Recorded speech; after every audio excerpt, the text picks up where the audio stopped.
And I would like to welcome all the parents that are attending the first Waterbury campus virtual parent orientation. This is new to us as it is new to you.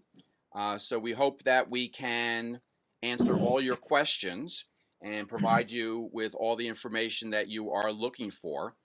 We have the entire campus staff here, so we should be able to address all your issues. What we're going to do is have presentations, and if you can save your questions to the very end, that way we don't have to interrupt the flow, because we can get very involved with questions and then not present the material.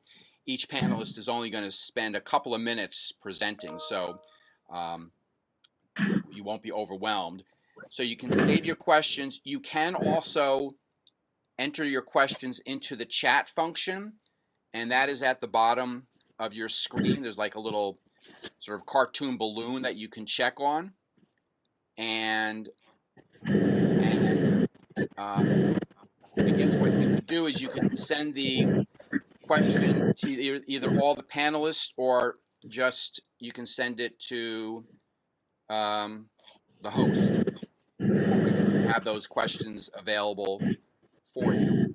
I just want to check with our sort of tech guru here that we are recording. Carolyn? We are recording, yes, you were good. We are recording, okay. So we have kept all the videos off for the parents, because we don't want to have a whole screen of sort of like a mutant Brady Bunch type setup. So that's why we're just having the panel. So without any further ado, why don't we start? And I'd like to start off this evening with to introduce Dr. William Pizzuto, who is the director of the Waterbury campus. Bill? Thank you, Stuart. Good evening, everyone, and welcome to UConn. You must be very, very proud of your sons and daughters who've been accepted to UConn. It is a rigorous process, and the bar has been set high, but the students will work hard, and they will reap the rewards of both intrinsically and hopefully in the world of work, not only having the academic skills, but social and interpersonal skills to go along with that. Our faculty and staff stand ready to supply any assistance that the students might need as they progress through the various courses and disciplines. Everyone at the campus is an ambassador, whether it's our faculty, staff, police, you name it. So you, as their parents or guardians, are their best support structure. And I always say that you've helped them to get here, and your moral support will help them to continue to build the confidence and skills that they need. I look forward to seeing your sons and daughters virtually or in person grow and achieve. And I thank you for being here tonight, as it proves my point that you are their best cheerleaders. So I thank you for your sacrifices, and I know you'll be very proud on graduation day. And now let me return this to Dr. Brown. Thank you very much. Thank you, Bill.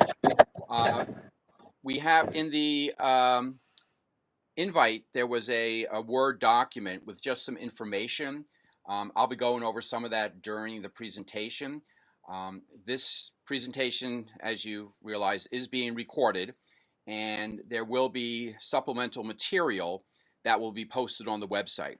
So anyone that is attending or that did register will get that information once it is available. So let's start off. I'd like to introduce, who am I introducing? See, here we go.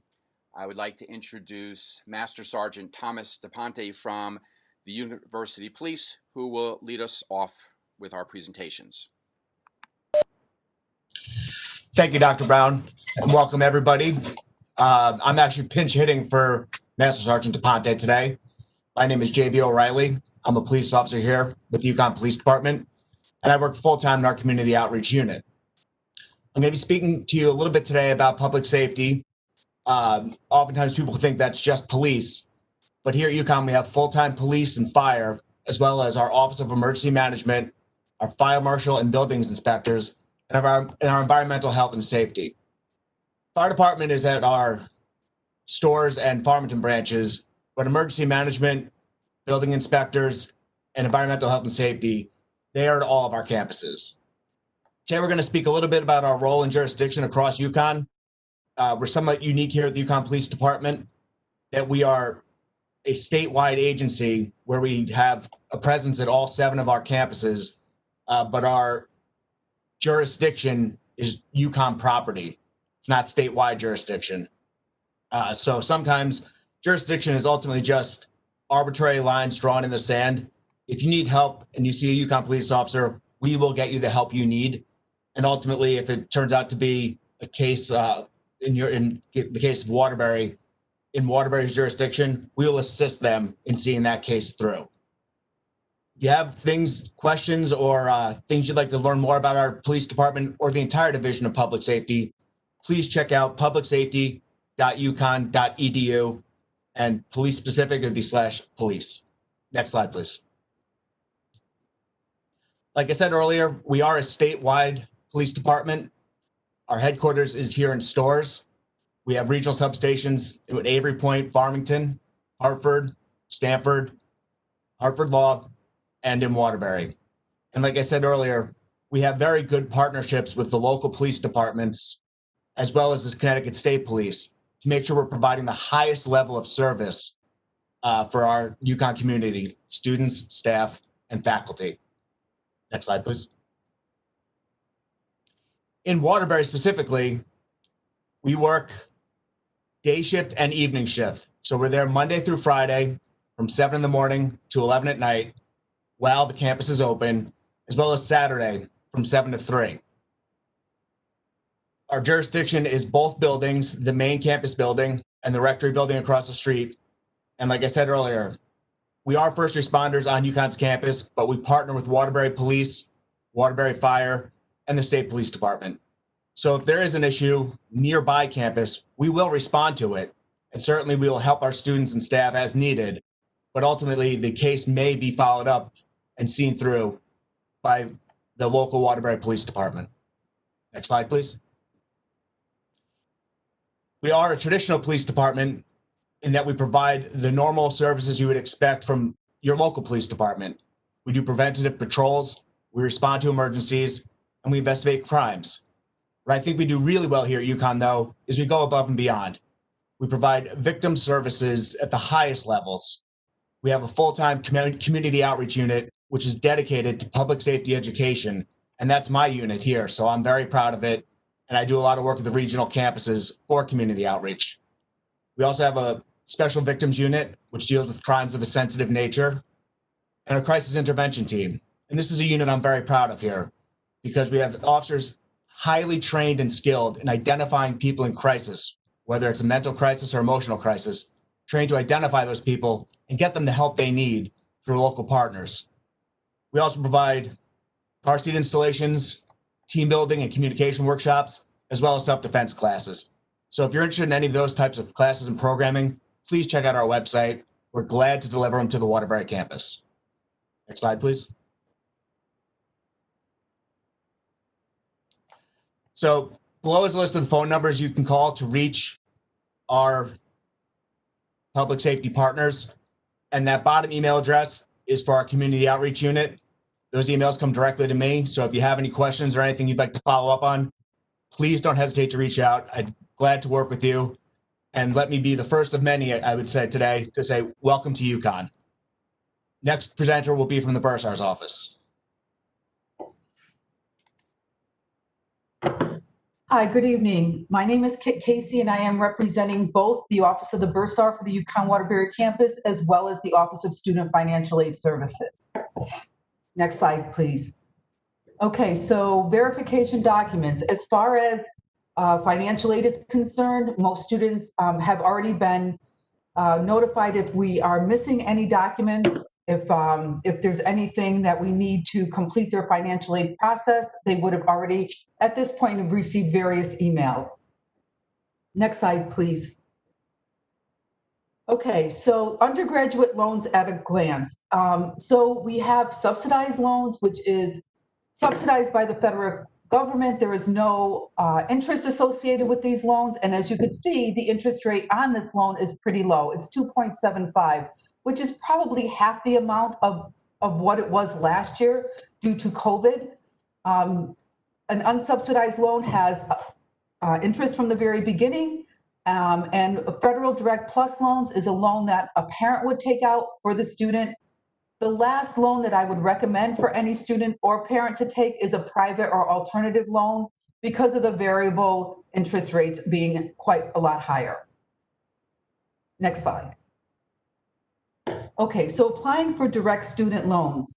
So if your son or daughter would apply for a student loan, as a first-time borrower, there are two things that they must complete.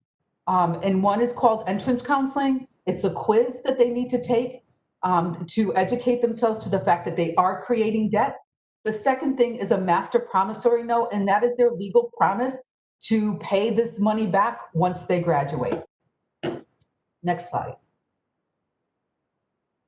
So for the fall of 2020, sorry about that error there. The due date for the fall semester is August 28th, and for the spring 2021, it's January 8th. Next slide.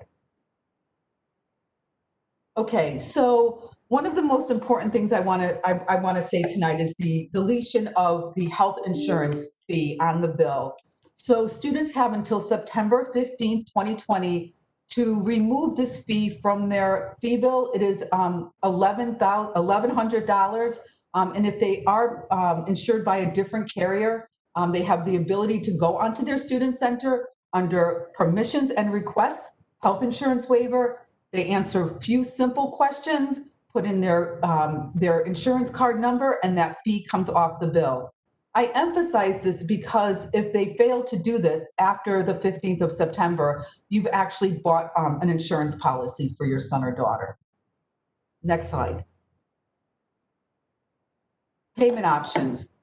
So the payment options are whatever you decide as a family. You could do a number of different things. You could do a loan, you could do a credit card payment, you could do a variation of whatever works for each individual family.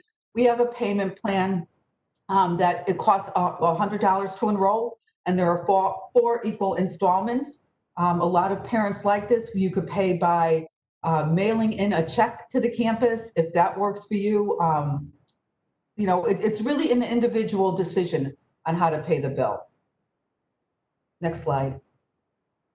Okay, late payments. So the university will install two $150 late payments. And what will happen if a student fails to pay their bill in full? There will be a bursar hold placed on the account, which will prevent them from enrolling into another semester, getting an official transcript. If you were a store student, it would be things like going to the gym. So up to $300 in late fees each semester. If you do decide to enroll in the payment plan, there's also late payments due to late fees due to late payments on that as well. Next slide. So parking. So students who are planning on going into campus for classes, they could choose to pay for the fall semester, and that fee is $158. Or if they feel as if they want to pay for the year, that fee is $317. The Waterbury campus does not handle any kind of parking decals. We do have a gentleman that does enforce parking, so students coming to campus absolutely need a decal, and you would get that through park.uconn.edu. And now I would like to introduce the next speaker, which is from the Office of Special Programs.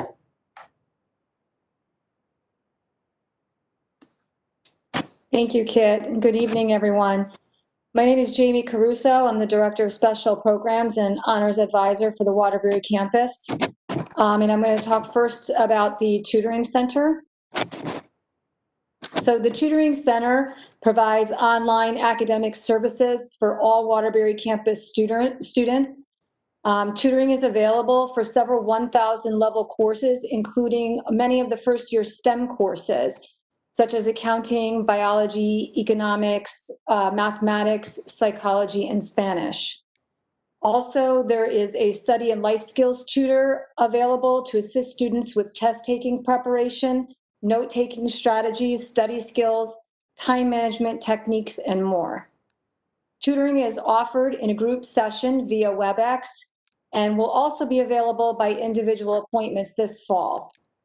The Tutoring Center will open for the semester on Tuesday, September 8th, and information for the Tutoring Center will be shared with your student via their UConn email during the first week of classes. I, along with Lily Wright, Student Support Services Coordinator, and Vindhya Patharana, Assistant Professor of Mathematics, oversee the Tutoring Center. So if you have any questions or if your student has any questions, please do not hesitate to contact one of us. Next slide, please. The Waterbury Campus Honors Program provides an enriched academic experience by offering students the opportunity to take honors seminars taught by leading faculty in their discipline and enroll in smaller honors section courses and receive academic recognition as an honors scholar at graduation. Rising sophomores or rising junior students who have earned a 3.4 or higher cumulative GPA will be encouraged to apply.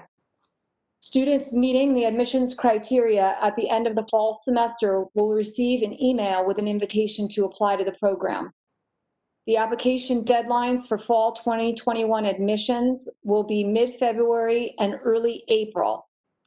Students may complete the honors curriculum at Waterbury, or they can begin their studies at Waterbury and complete it up at Storrs. And I've included my contact information, so if you have any questions, please do not hesitate to contact me. Thank you. And our next presenter is from the Office of Mental Health Resources. Thanks, Jamie. Hi, everybody. My name is Claudia Pena, and I'm the clinical case manager on campus at the Mental Health Resource Center. We are a branch of the Student Health and Wellness from the Storrs campus. Next slide, please. The Mental Health Resource Center acknowledges that students' mental and emotional health is an important part of their academic, professional, and personal success. The Mental Health Resource Center is available for support to provide resources to assist students that are facing challenges that may be interfering with their overall performance. Next slide. Some of the issues that students come to my office for are starting college, the academic stress of being in college, relationship issues, stress management, substance use or abuse, sexual assault, anxiety, depression, any kind of self-harm, intimate partner violence, body image issues, anger management, family problems, sexual orientation or gender identity. These are just some of the things that students are able to come to my office for help. Next slide, please. It's time to get help. If you notice that your student just is reporting that they're not feeling right or just not themselves, maybe they have some thoughts or feelings or behaviors are starting to affect them at home, at school, or with friends in a bad way. You notice that your students' grades are dropping, or they're showing any of the following signs and symptoms for more than a week. Next slide, please. So they're feeling sad, empty, hopeless, or worthless. They're having problems with concentration or memory or thinking. Maybe they're feeling overwhelmed, or they're not able to attend school or even work. They're displaying changes in their sleep patterns or energy levels. So maybe they're a little bit tired or have more energy than normal. They're irritable or restless. They have a loss of interest in things that they used to enjoy, and they're showing a loss of appetite or they're overeating. So these are all signs that you want to look out for that indicate that your student may need assistance from the Mental Health Resource Center for mental or emotional issues. Next slide, please. The Mental Health Resource Center also provides workshops and events on campus to support students. Some of the workshops that my office does is mindfulness and meditation workshop, and that workshop basically teaches students stress management skills through mindfulness and meditation skills. We also have programs like Drug and Alcohol Fact Week, where we provide education to students on how to stay away from drugs and alcohol, and if they choose to engage in that kind of behavior, to do it safely. Next slide, please. We also have Fresh Check Day, which is an interactive mental health check day for all students. It's a campus-wide event, and it generally happens in the spring. And this event also is available to everybody and focuses on different skills and resources for students. Next slide. And the services that are offered at the Mental Health Resource Center are free and confidential. We provide individual assessments, educational materials, crisis intervention, workshops, case management, and all of these resources are available through telehealth while we are dealing with the COVID crisis.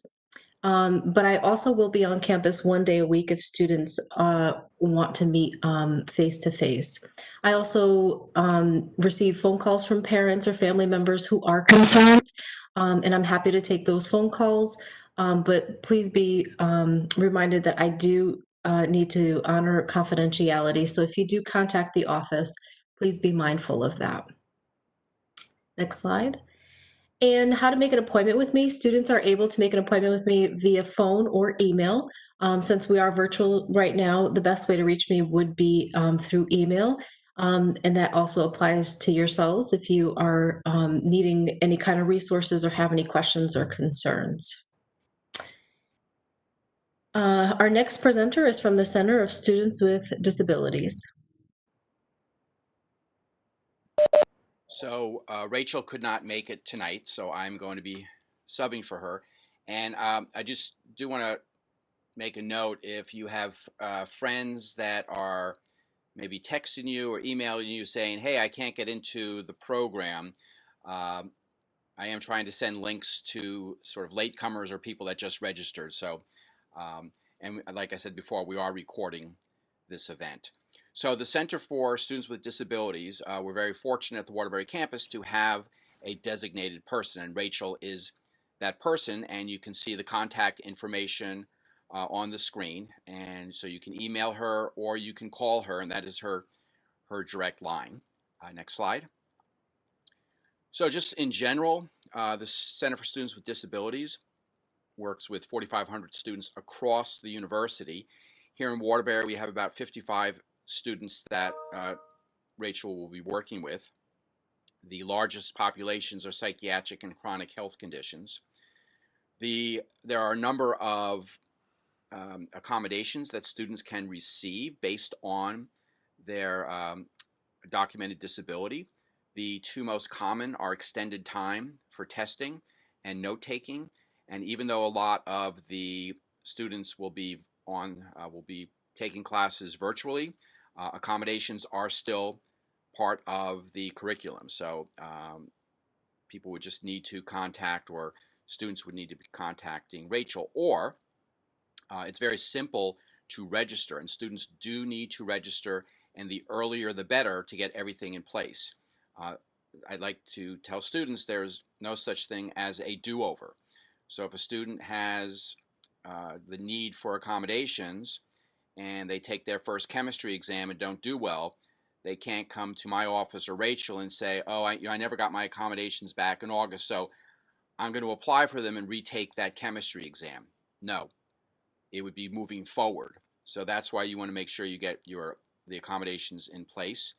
Students can simply go to the web address under number 1. There's a registration form. It's a very basic form. They can then upload documentation, and once those two things are done, someone from the Center for Students with Disabilities or Rachel will get back in touch with the student to set up a virtual meeting.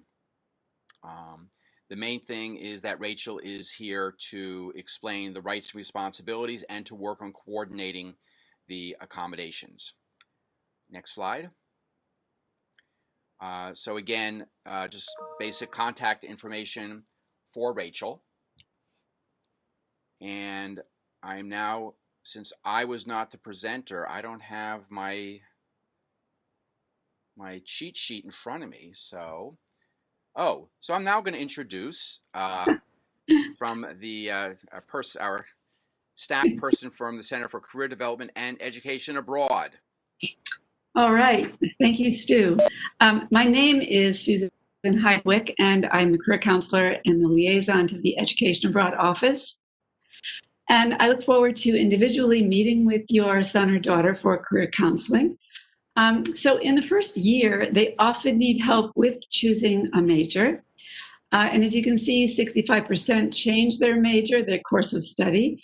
If your son or daughter is considering this, I encourage you to be supportive, to listen to the reasons why they might be doing this. And often it is a time for them to rethink their career path and to explore new career interests.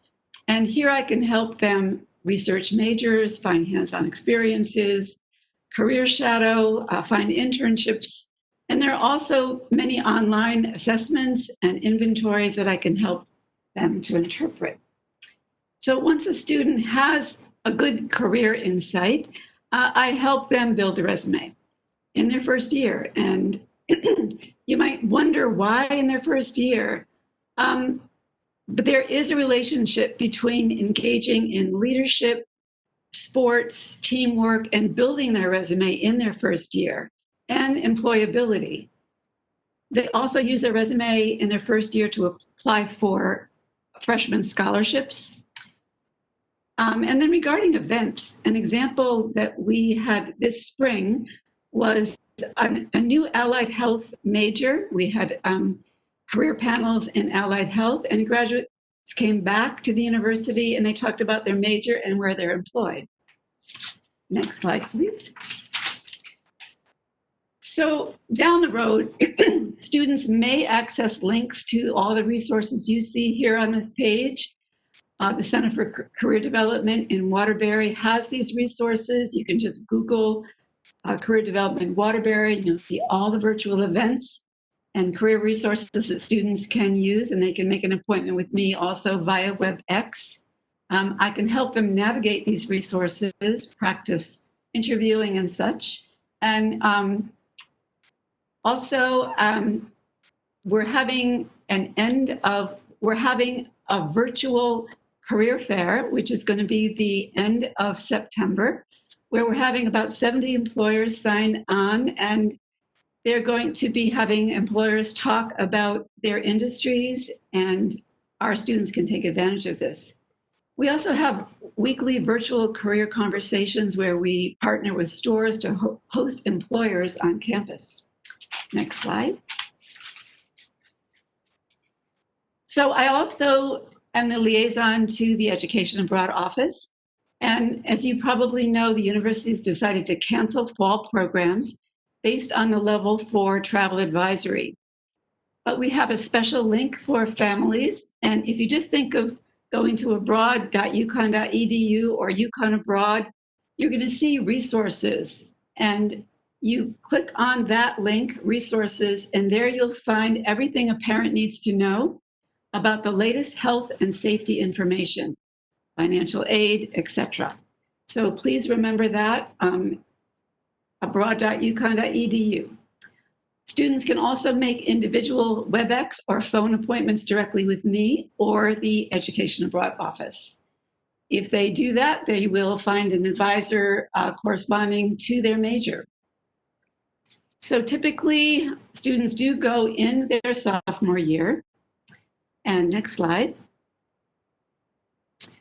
All right, so you can see the countries that they have visited and the places that they have gone. You should know that in mid-September, the Education Abroad office is hosting a virtual expo week.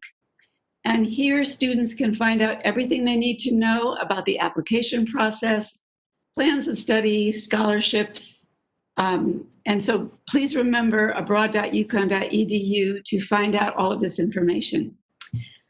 All right, and our next presenter is from the library. Good evening, everybody. My name is Shelley Goldstein, and I am the library director on the Waterbury campus. Next slide, please.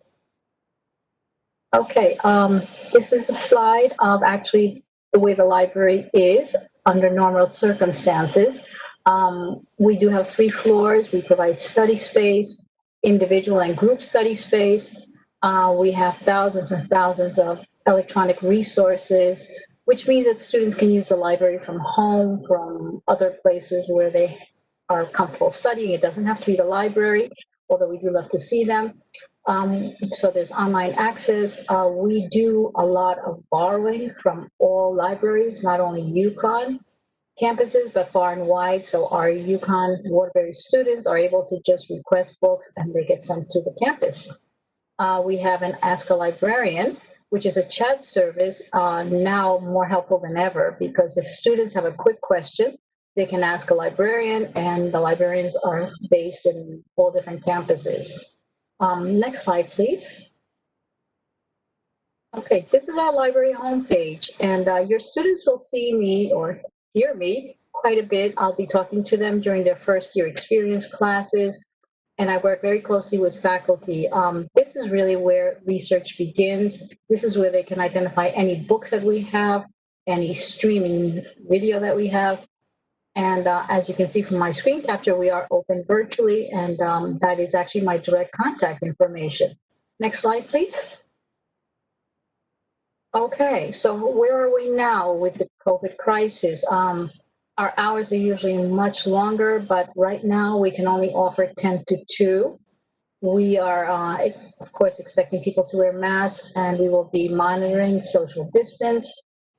Students don't really have to go up and retrieve books. We will get them for them. That's what we call paging services.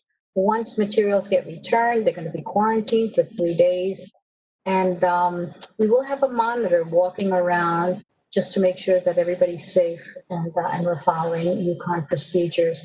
Our collection has grown tremendously over the last few months because we've been buying a lot of ebooks and a lot of streaming video.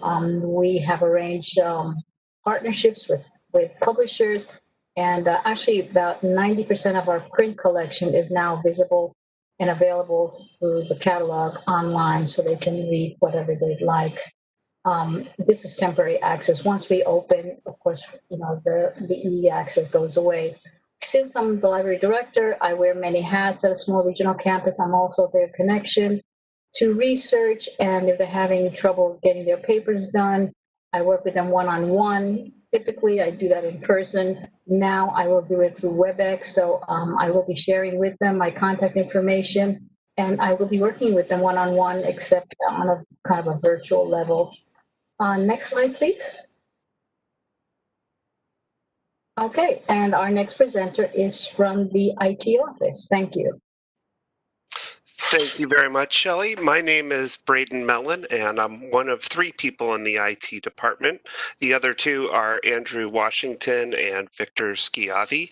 If you do feel a need to reach out to us for a Waterbury campus IT issue, please do email all 3 of us for the fastest response.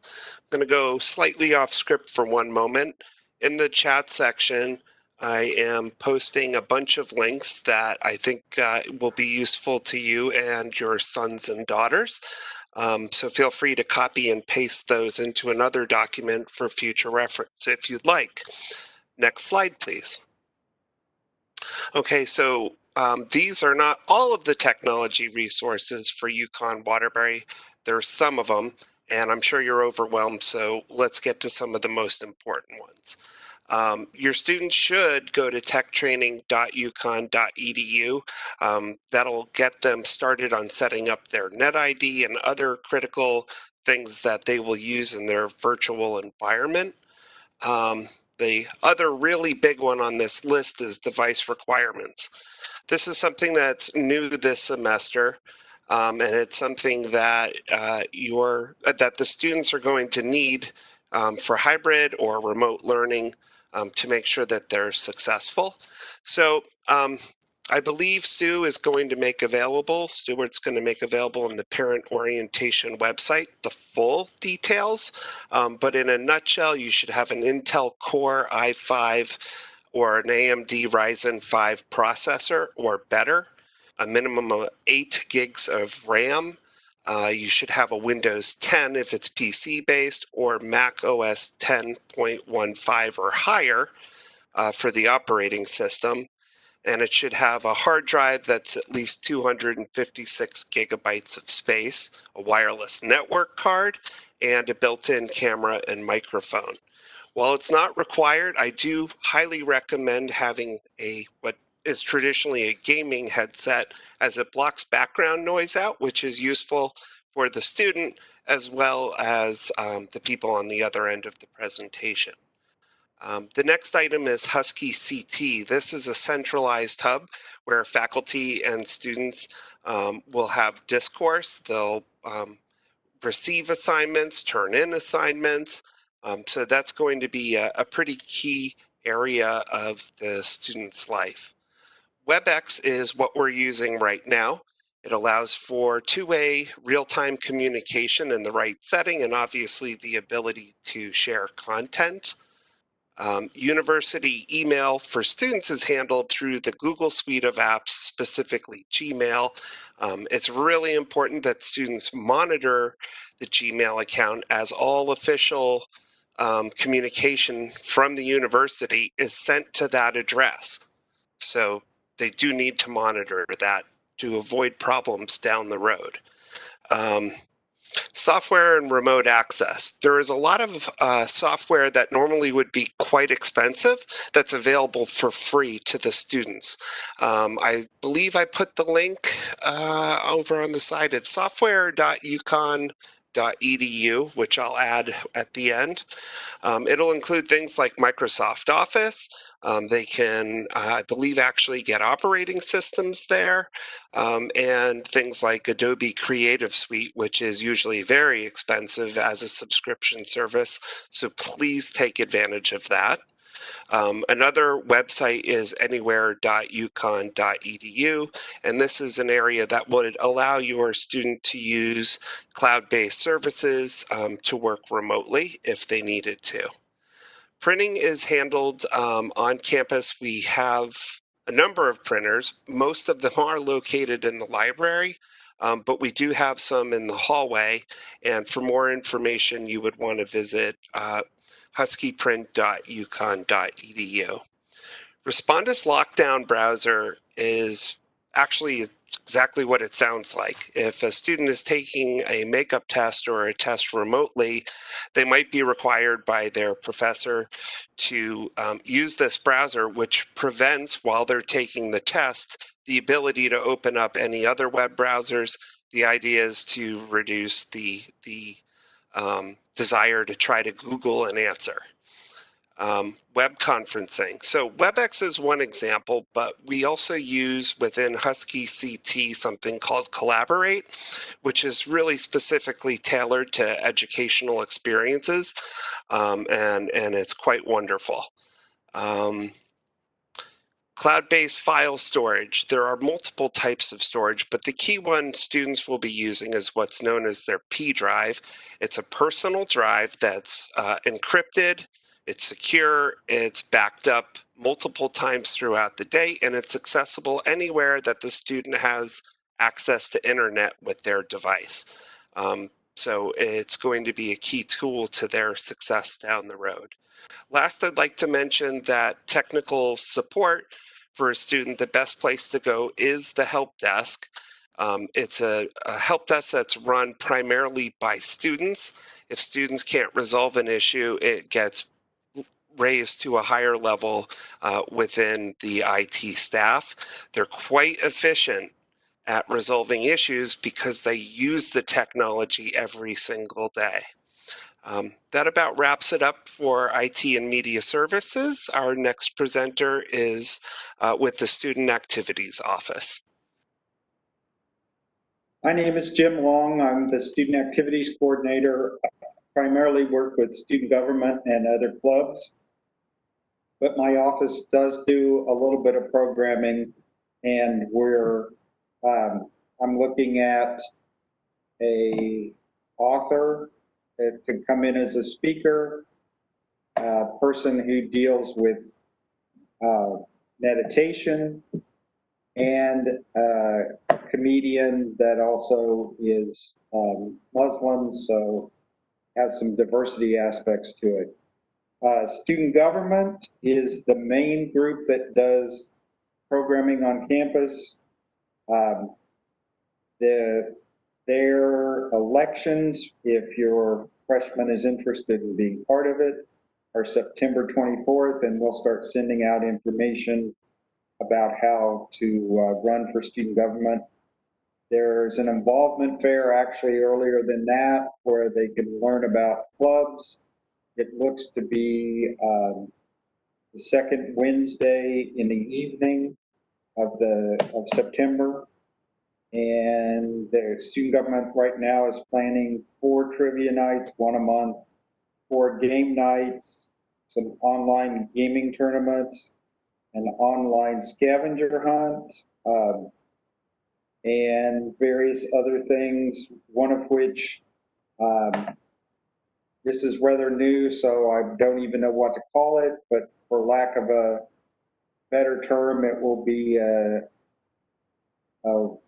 weekly town hall for students to get together and talk. It'll primarily be a social time on WebEx for them to get to know each other. So there may be topics, but in general, it's just a chance to get to know students they don't know already. I kind of threw them off on clubs, but we can go back, if that's okay, to the club screen. Right now, there are 5 clubs. You see them in front of you. It's very easy for a student to start a club if they don't see something they're interested in there. It roughly takes 6 other students or 5 other students that are interested in the same topic and a faculty advisor. There are some UConn hoops to jump through. UConnect, UConn Connect is a place where all the clubs are listed. So if you go to UConn Connect, I'm messing it up. But anyway, it's a website that's for all clubs at UConn. If you just put in Waterbury in the search function, it'll give you all the Waterbury clubs. There are some things that they have to do to satisfy the university on there to make sure that they're doing things right. And once they've jumped through all those hoops, they can ask student government for money. Until September 20th, all events will be virtual. And I honestly think more will be virtual than not after September 20, because there are more online classes than there are in-person classes. But that's pretty much my presentation. I'd be happy to answer questions if there's anything that comes up. I'm available to students by email. And other than that, I'll send it back to Dr. Brown.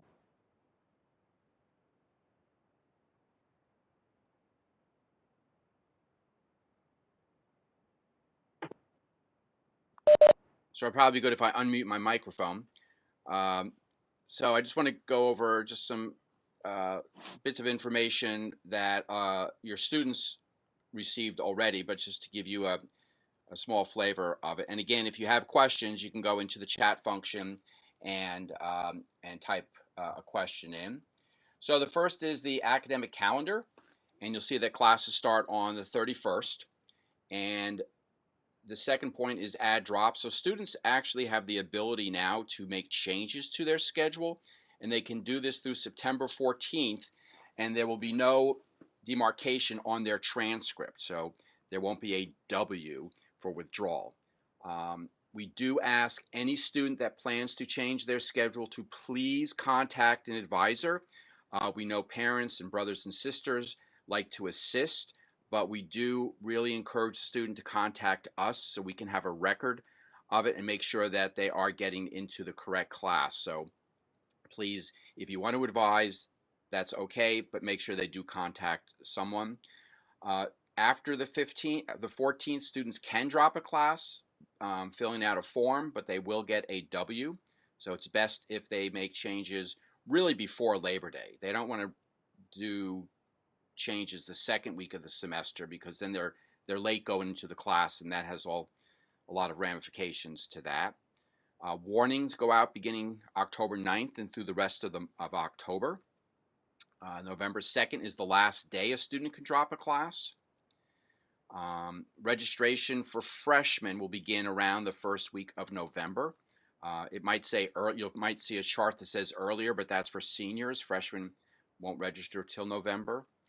Then there's Thanksgiving break, and as we know, students will not be returning in person, even if they have classes. That the university goes totally remote after Thanksgiving, but there still is class. So after Thanksgiving, there are classes until December 7th, and then there's final exams.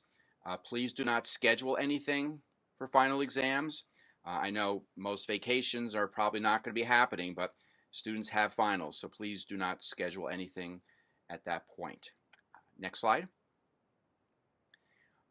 Students are required to submit an immunization form and information, and there's information that I sent to you, and students can see on the New Husky website for a link to the myhealth.uconn that has information.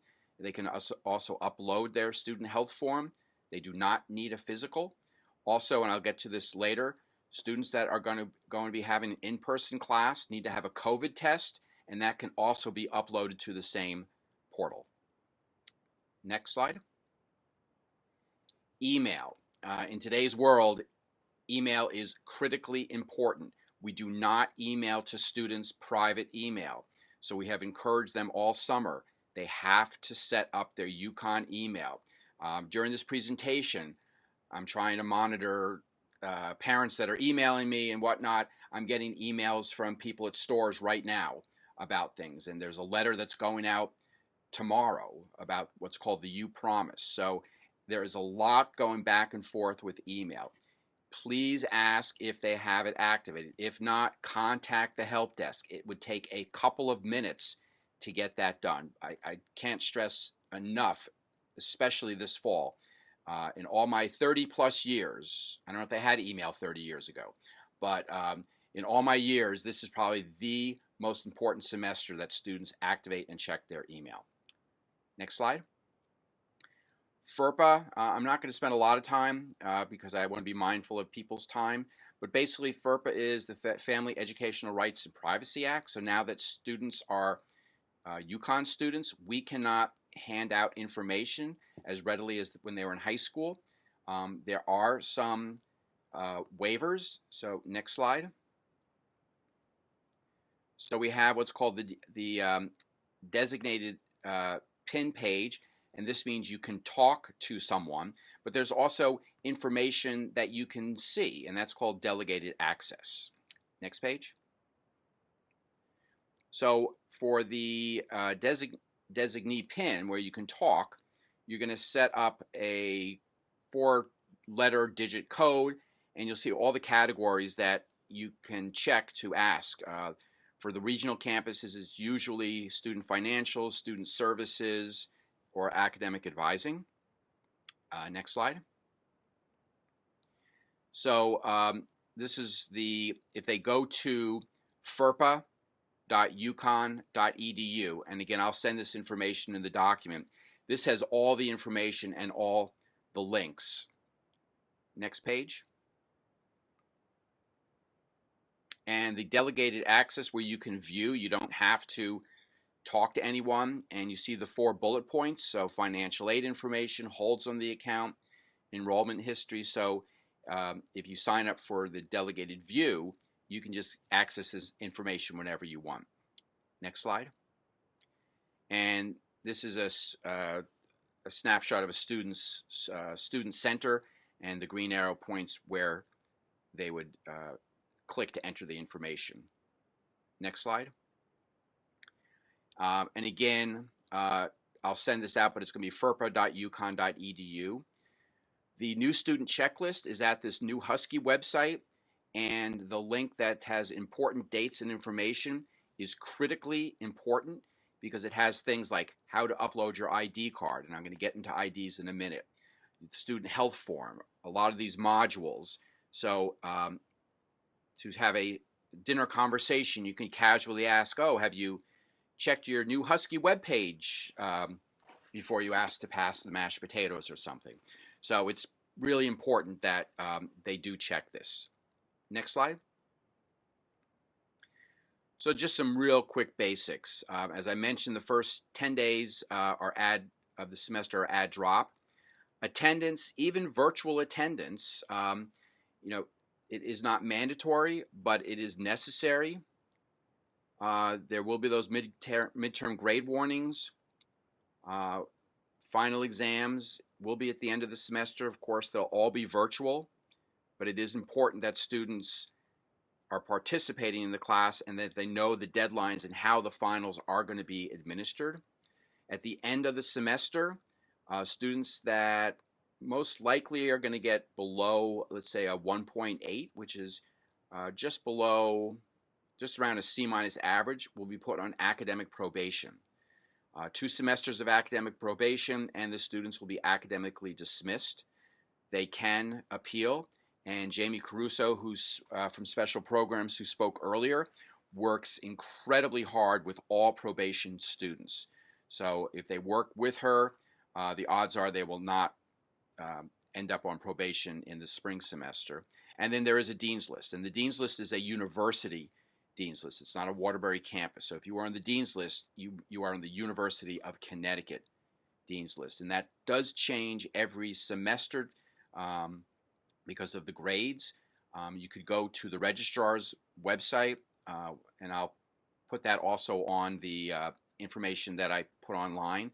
And you can see sort of the history of Dean's List for each school and college. Next slide. So the student admin system, or PeopleSoft, this is the heart of all the students' records, and this is where they registered. This is where they do their health insurance waiver. They can check their financial aid, the FERPA waiver. So all the students have been able to access this because this is how they registered for classes. So there's a lot of information, and even more information than is what here. But just to let you know, this is the heart of the system for the students. Next slide. So the next 2 slides everyone has presented, so I'm just going to quickly reiterate our student resources, library, career development, the tutoring, the writing center. These are all going to be available even online. And being a small campus, if there's an issue, you can email, set up a meeting with one of the staff members that just spoke to you. Next slide. And then we have enrichment opportunities. So again, with career services, Susan does a great job working with students that might not really know what they want to do. And with jobs, resumes, education abroad. A lot of your students have registered for the 1-credit FYE class, which I'll talk about in just a second. Jamie Caruso works with the honors program. And we do have full-time faculty that do research on campus, so that is an opportunity. Probably not this semester, and probably not this year, but definitely next year would be something that they could get involved in. Next slide. Most of you, I believe, have signed up for the parent listserv. If you have not, you can just send me an email, and I will put you on. And we send information all semester long and the rest of the summer about information that's going on in the campus that we feel you should know about. Next slide.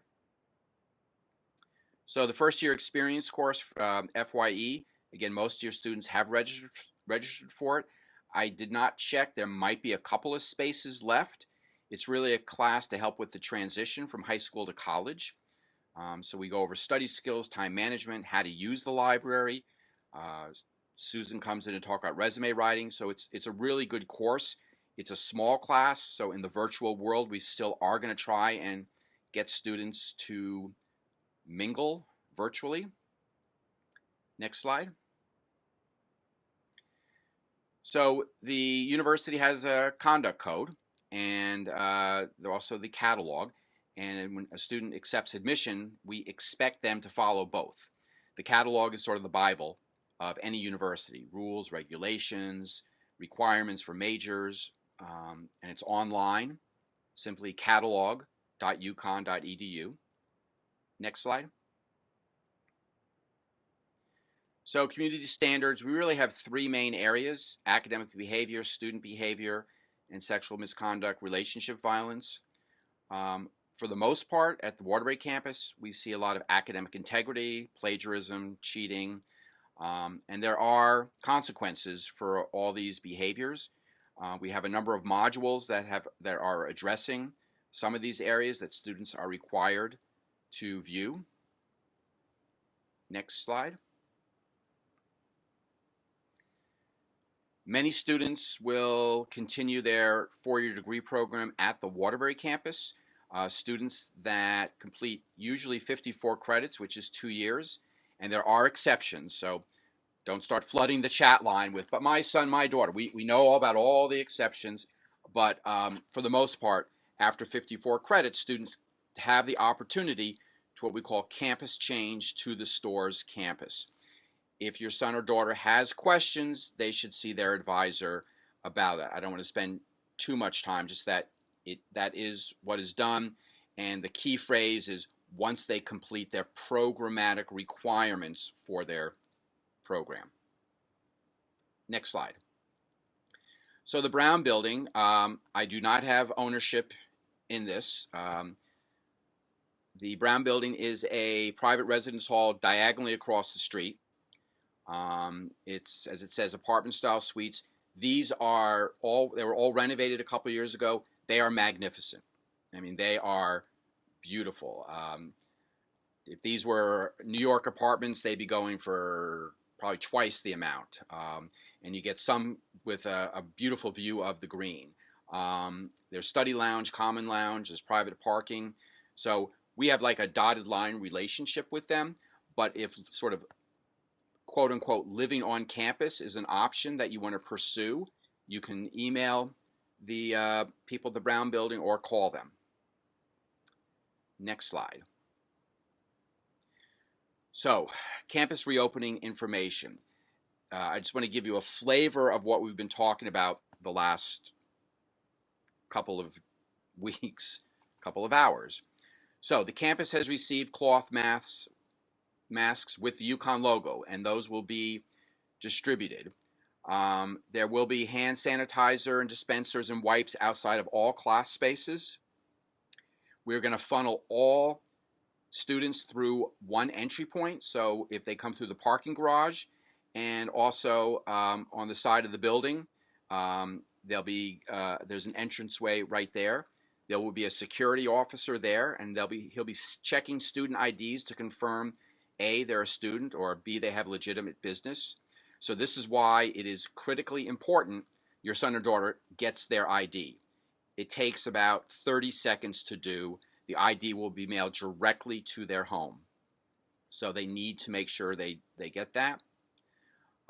We will be having designated classroom space for students to study. We are requiring everyone, students, faculty, and staff, to wear a mask at all times while they're on campus. That is a university requirement. Next slide. We're all working remote. Let me pull up my cheat sheet if I can find it. Just about the different types of teaching, because I know we've had a number of questions from people about sort of what we call the teaching modalities. And of course, I am not finding it, so I'm going to wait for a minute, and then I'm going to tag team with my Associate Director, Kelly Bartlett, to answer that. Students are expected to be tested if they are going to be in person. If a student is totally online, the expectation is that they do not have to be tested.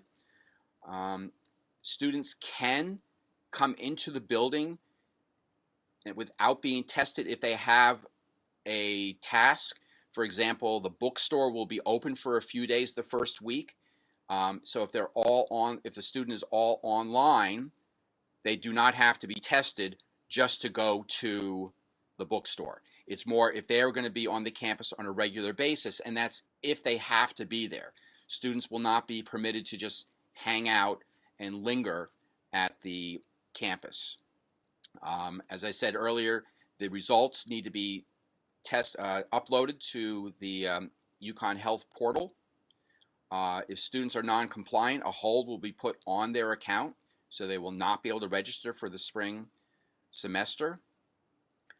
Beginning, I believe today, the university was sending out free COVID packets to any student that is listed as having at least one in-person class. If a student is totally online, the university is not sending out these packets. And if students want to be tested, they would need to find a place to be tested, and they would have to pay for it themselves. But if a student is in person, they will get this kit. The university will be monitoring during the add drop period. So if a student is totally online and then adds, let's say, an in-person class, they will probably be sent this packet. And the last bullet point where it says the bookstore hours, and this is for the first week of classes. So we're talking August 31st through, what's that, September 1, 2, 3? Yeah, September 3rd.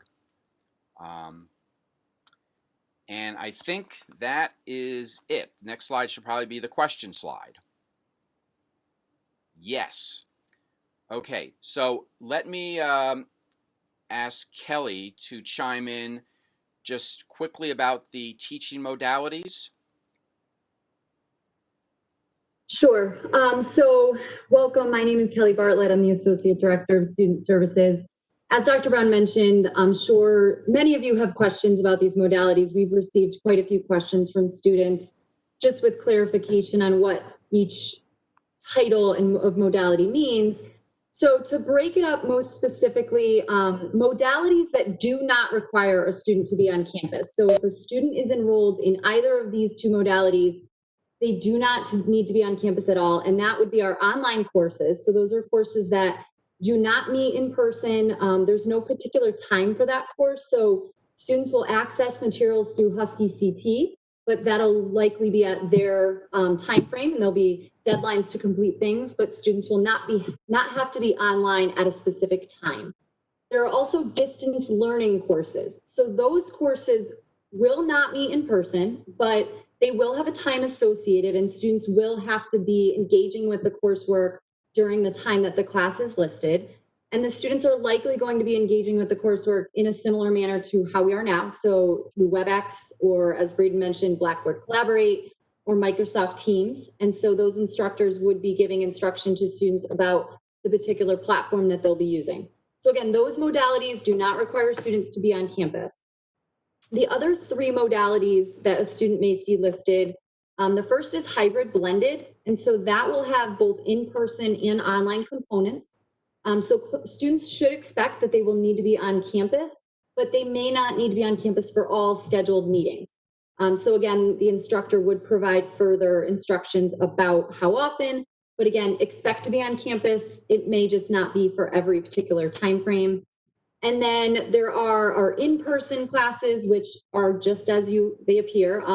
Students need to be in class, in person, in the classroom at that particular time frame. And then a number of our lab courses specifically are listed as split in person. And so what that means is the students will again be in person. However, they may alternate the times, the dates that they're in person. But again, that guidance would be received from their instructor. So I hope that helps to clarify a little bit about those modalities. If you have questions, we can certainly post that up on our website as well. I know a lot of the students needed a little bit of clarification there. So I'll turn it back over to Dr. Brown. Thank you, Kelly. So again, if you have questions, we have a question about tuition. So if there's a staff member who works at the university, and Kit, so this will be for you, do they need to fill out the FAFSA form? Can you kind of repeat that? Is that for an Yes, I'm just scrolling now to get to the question. So if someone works at, let's say, the UConn Health Center, so this person would have a tuition waiver. Does the student also need to fill out a FAFSA form? No. No. Okay. No. There was a question about where can students get tested. What I will do is I'm on a page now, so I just want to get the exact link. I'll put it in the chat, but I will also include that on information that I send out. So I will get that to you. Hey, Stuart, yeah. Just wanted to let you know that I got my COVID test yesterday at the Community Health Center, which is adjacent to our parking garage. It's free, and it's a nasal swab, and you should get results, they said, in about 5 days. So that's one option. Okay. And is that the, that's on East Main, on, it's on Elm Street. North Elm. North Elm. It's North Elm, yeah. Okay. Right next to the Social Security office, Stuart. Okay. So that's one place. That's great, because when I spoke to the Director of Health Services today, she was saying, you know, it's not cheap. So, you know, without a doctor's note. So, so that'd be next door. And then, like I said, I'll put up a link about like other areas in your community. So let's see. How would students access their online courses? So let me answer that, and then if someone else wants to chime in if I'm not giving the full information. So students will have, most of the classes for online will be via Husky CT, and students should be familiar with that because they've had their placement exams and there are some modules that are there. So that would be the place that they would start, and there should be a link to the class via their Husky CT.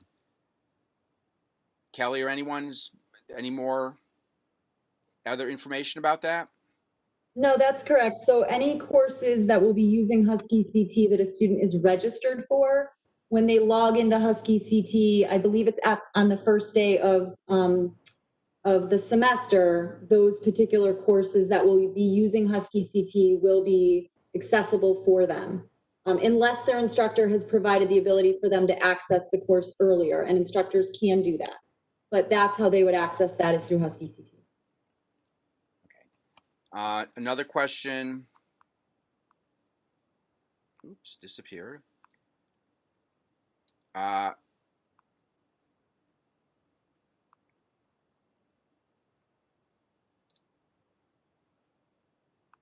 Sorry, my chat screen is not that big. If academic mid-semester warnings come, then do they go to the student only or to parents? So they do go to the student. So the warning goes to the student's advisor, and I get everything. Good question. Angela or Kelly, would that come under, if, let's say, academic advising was checked for FERPA, would warnings come under that?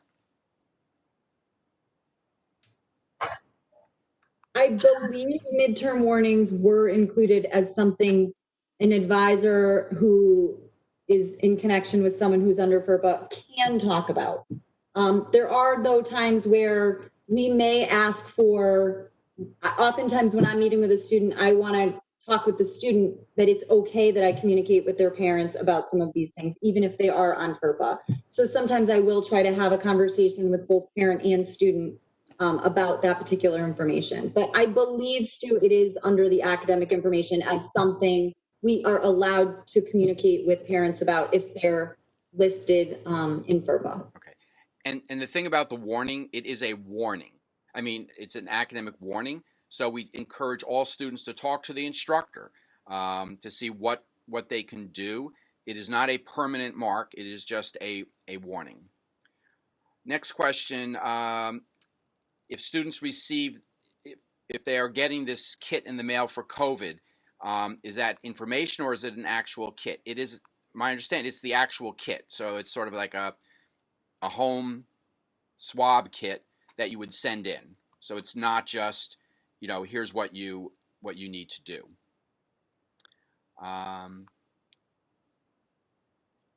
Okay, question. How do you know which type of online course it is?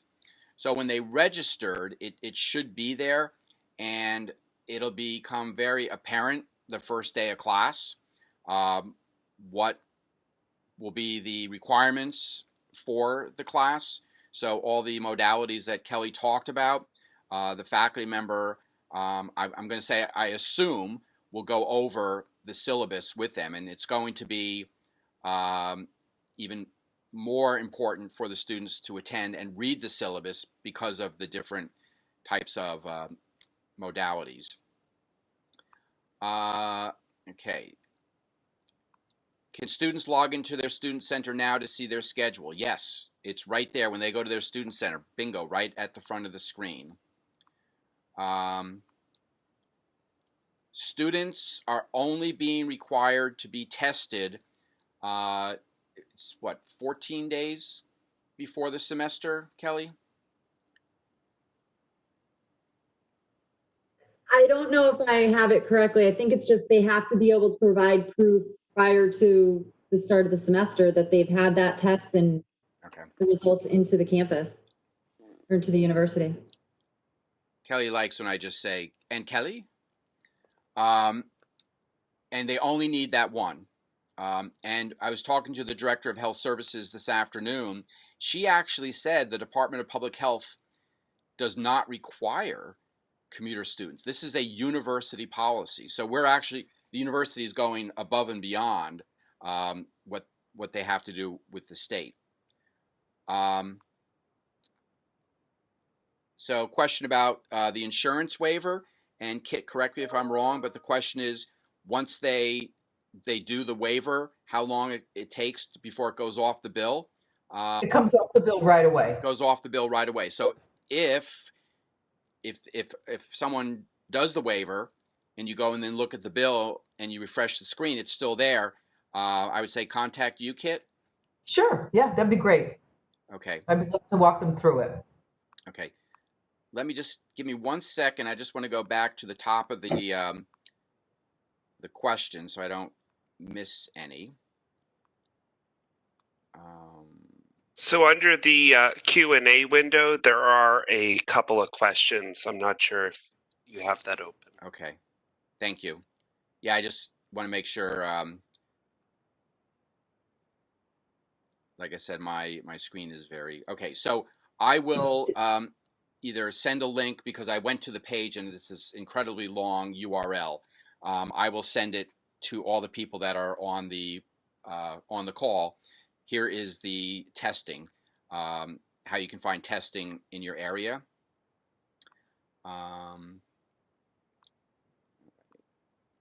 So question. Stuart, I'm sorry, this is Kelly. I just want to add in, I'm just re-looking at the information. They do need to provide a negative COVID test that has been done within 14 days prior to the start of the semester. So it has to be a relatively recent test within 14 days of the start of the semester.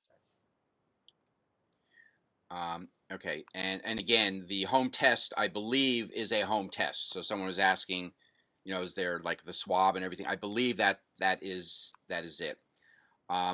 Someone asked about books. Should they wait to the first day?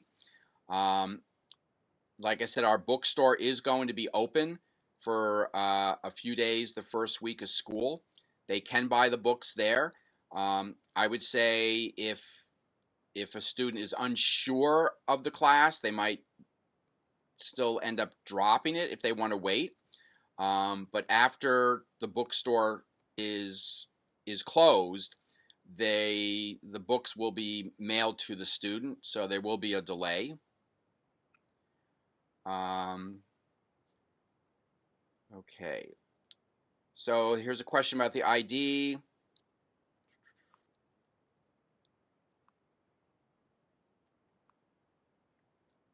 Okay, this is just and maybe this is a techie question.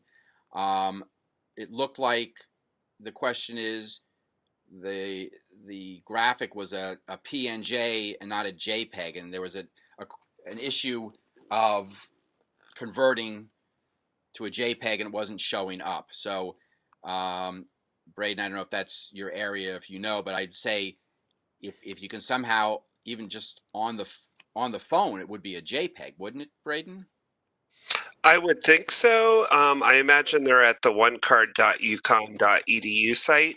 I'm wondering if Jim Long might be actually better able to answer that. No, I wouldn't. I would say call or email the one card office, probably email, because I know they reject some that are not, that have problems, but I don't know even all their specifications because that's an entirely online thing. So what I would say is try it again. Try contacting the one card office. It's just one card, one word, .uconn.edu. If there's still problems, I've been working with the head of the office, so you can just email me, and I could, see what they might be seeing from their end. The other part of the question was, well, if I don't have the ID or the student doesn't have, will they be permitted in the building? So we will have a security person there. We will sort of check to make sure that they are a student, and then they can come in, but they will be told, at a certain point, and we haven't really decided yet, that students need their ID. It's an expectation that they have the ID, and that's the reason, because we want to keep everybody safe. We want to make sure the people that are in the building are people that are supposed to be in the building. And the IDs will be mailed. So tonight, if they haven't done it, they upload the card. I don't know what the turnaround time is. I would almost guarantee it would get there before school starts. I don't know if they're farther behind now because of how many, but they used to turn them around in a couple of days. Yeah. Okay. Stuart, are you able to see these questions in the question and answer section? Yeah, I'm still Okay. trying to go through the chat questions first. So, Kit, question about the enrollment deadlines for the payment plan. Can you just give a quick synopsis of that? So the payment plan is the 15th of every month. It's automatically calculated on the student center. The first payment began in July 15th, the second August, September, and October. So parents that want to enroll in the payment plan would actually double up their first payment to cover both July and August. Okay. And again, there was just to reiterate, there was just another question that these kits will be sent to students that have an in-person class to them. All right.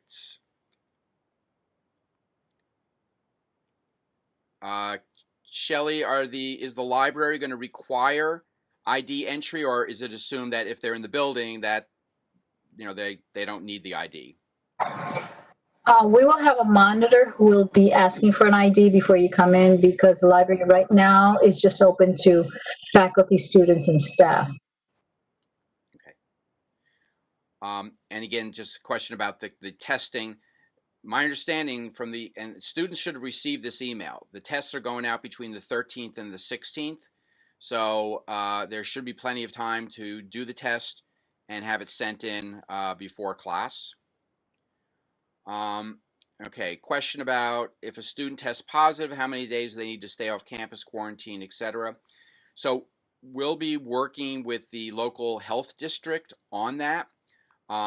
So that'll be in conjunction with the health district person who is, if there's a positive ID, then the provider notifies the local health district. So they would tell them about the amount of time to quarantine. I believe it's 14. And the other part of the question, or is it until they receive a negative result? I will firm up just that answer if like they have to wait till a negative. I don't want to sort of just guess.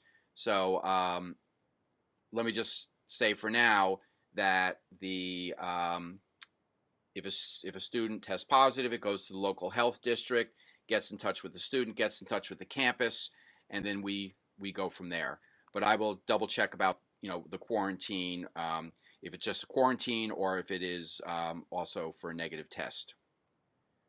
Okay, let me just go up to the questions. I think under the chat, just double check.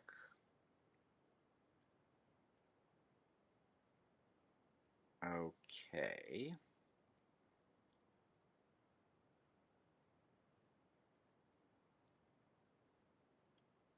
All right, so let me look under the Q&A. Okay. So I will, there was just a question about the document. I will make sure that I resend the document to everybody that went beforehand. We talked about the timing for the COVID.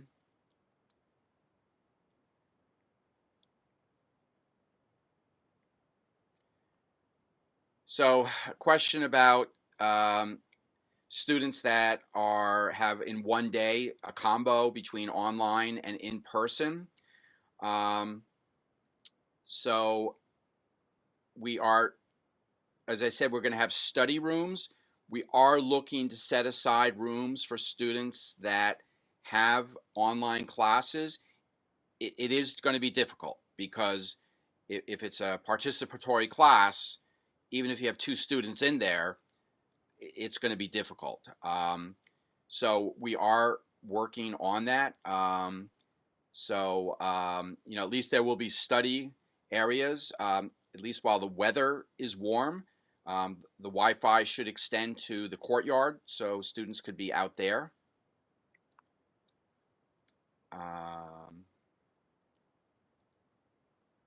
Okay. And as far as there's another question about testing. Testing can be done anywhere. So it doesn't have to be at a certain location. And again, it's only if the student at any point is going to be in class. So if there's a hybrid class and one day that student is going to be in class, then they would be classified as an in-person student and they would get that test. For the question about the ID, again, if they go to the New Husky website and click on the information, important dates and information, there's a link right there for the One Card office and how they upload their selfie.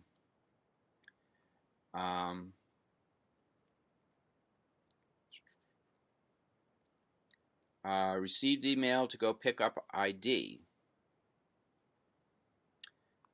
Okay, so I'm not 100% sure of this question. I really hope it's not the question I think it is. So the question was, received email to go pick up ID.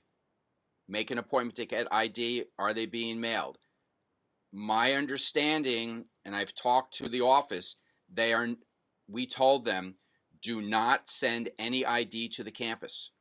So if you got an email saying, oh, just go pick up your ID at the Waterbury campus, I would send an email back saying, my understanding is the ID was supposed to be mailed to us. If you're not getting a response or getting some pushback, contact me and I can see what's going on, and I can contact them tomorrow about that.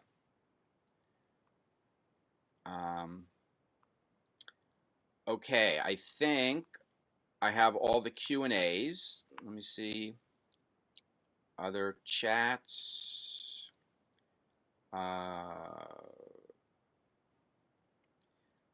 You mentioned one class was entirely self-run. So classes are not self-run. There is an instructor. Some of the classes are what we call asynchronous. So there is no set date and time the student would log in, but there's still the instructor that is guiding the student through the coursework. other questions?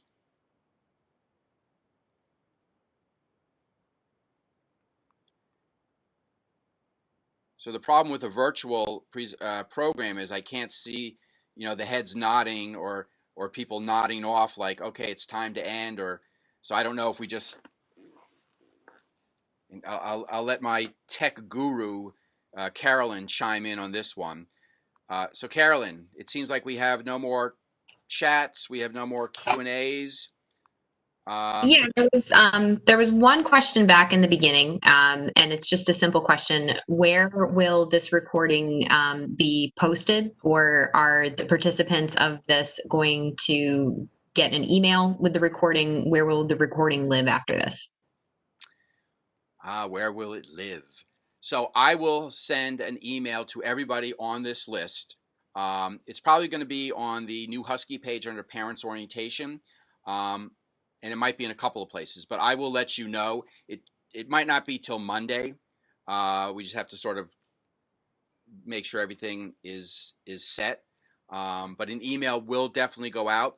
If you have friends that missed it, we did have a number of parents that were emailing me furiously trying to get in after the fact. So I'll be emailing them also, but you can tell people that missed it, oh, don't worry, it's all recorded. Couple last minute questions. Will financial aid be available via phone for any outstanding issues? Yes, you can contact Kit Casey. Kit and her colleague Sandy are excellent in helping you with any financial aid questions. Thank you, Stu. What are grades for academic probation?